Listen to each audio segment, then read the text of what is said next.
வணக்கம் மக்களே, இன்றைக்கி சொல்ல மாட்ட குக்கிங்கில் நம்ம பார்க்க போகிறது சிக்கன் பெப்பர் கிரேவி. வாங்க எப்படி செய்கிறதுன்னு பார்க்கலாம். 3 வெங்காயம், ஒரு தக்காளி, இஞ்சி பூண்டு பேஸ்ட்டு தேவையான அளவு.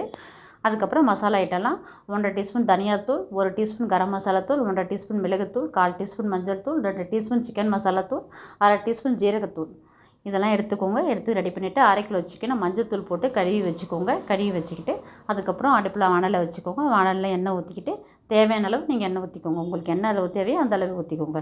ஊற்றிக்கிட்டு அதுக்கப்புறம் பிரிஞ்சி இலை, பட்டை, லவங்கம் இதெல்லாம் எண்ணெயில் போட்டு நல்லா வறுத்துக்கோங்க. வறுத்து முடிச்சுட்டு அதுக்கப்புறம் நம்ம அரைச்சி வச்சுருக்க வெங்காயம் இருக்குது பாருங்கள், அந்த விழுதை போட்டுக்கோங்க. வெங்காயம் உங்களுக்கு அரைக்க வேணாம், நீங்கள் கட் பண்ணிக்கணும்னா கட் பண்ணிக்கலாம்.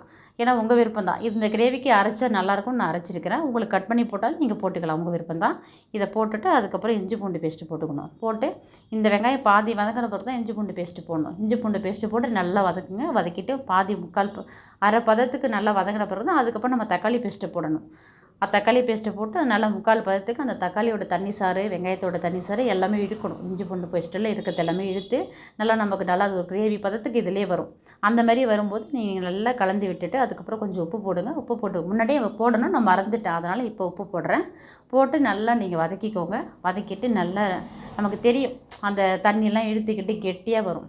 அந்தமாரி வரும்போது நீங்கள் என்ன பண்ணுறீங்க, கழுவி வச்சுக்கிற சிக்கன் இருக்குது பாருங்கள், இந்த உப்பை போட்டு நல்லா கலக்குங்க. கழுவி வச்ச சிக்கன் எடுத்து அதில் போட்டு இதையுமே நல்லா கலக்குங்க.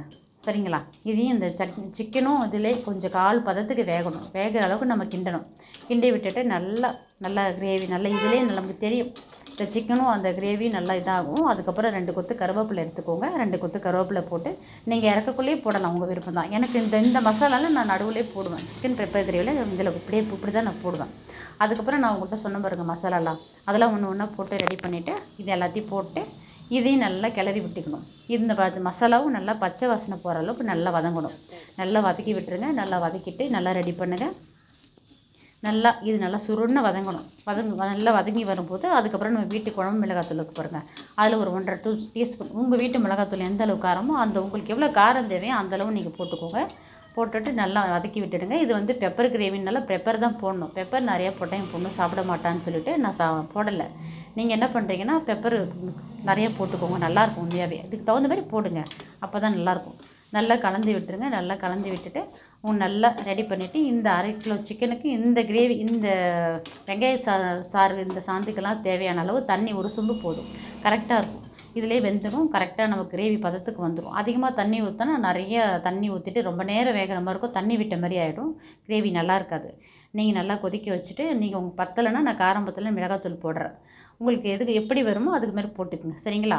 அதுக்கப்புறம் சாதத்தில் சூடாக வச்சு நம்ம சாப்பிடும்போது டேஸ்ட்டாக இருக்கும். இது நீங்கள் தோசைக்கு எல்லாத்துக்கும் ரெடி பண்ணி வச்சுக்கலாம். சப்பாத்திக்கு தொட்டுக்கலாம். எதுக்கு வேணாலும் நீங்கள் இது பண்ணிக்கலாம். கொதிக்கட்டும். நல்லா பெப்பர் கிரேவி கலர் அளவுக்கு வரணும், அப்போ தான் நல்லாயிருக்கும். பிடிச்சிருந்தால் லைக் பண்ணுங்கள், கமெண்ட் பண்ணுங்கள், ஷேர் பண்ணுங்கள், சப்ஸ்கிரைப் பண்ணுங்கள். ஓகேங்களா?